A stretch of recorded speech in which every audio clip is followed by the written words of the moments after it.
All right, my name is Holden Marceau, and I'm going to be talking about the Rankine cycle experiment.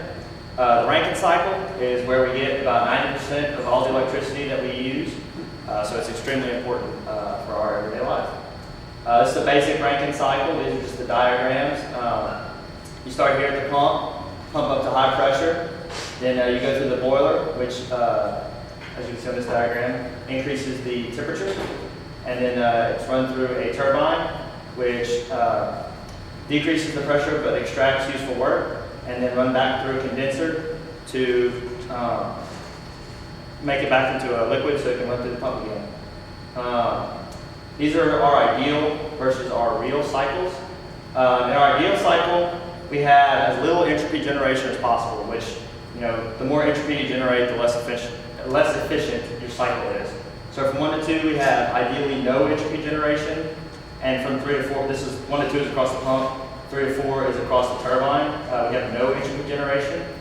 And then in the real cycle, we have a little bit of entropy generation here, but this isn't the real problem between the ideal and the ideal and the real cycle. The real problem is right here across the turbine.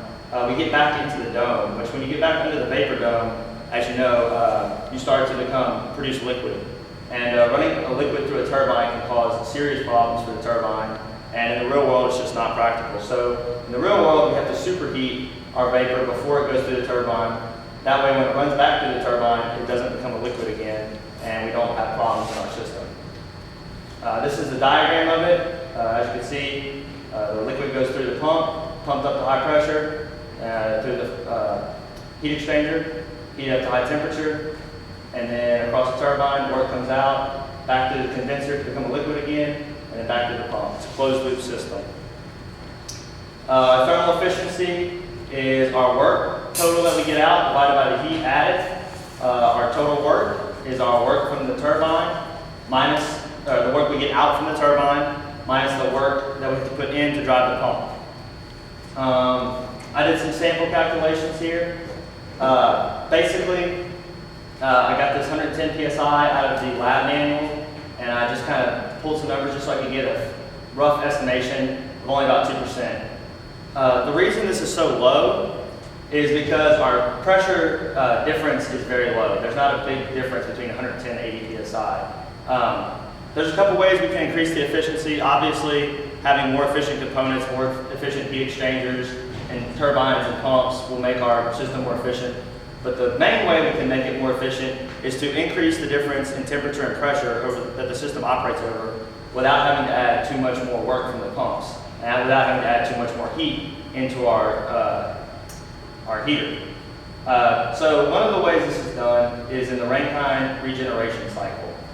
Basically, this is a single loop. You can follow it here, and it goes through the turbine. But in the middle of the cycle, a little bit of the heat is pulled out, and because when this fluid comes out of this turbine, it doesn't really have enough energy to produce any more work, but it still has some energy to it, and that energy can be used to preheat the water before it goes into the boiler and add more heat to the total system and get more energy out of it. And basically you can see it here, our total difference in our operating temperatures is much higher on this graph than it was on our previous graphs.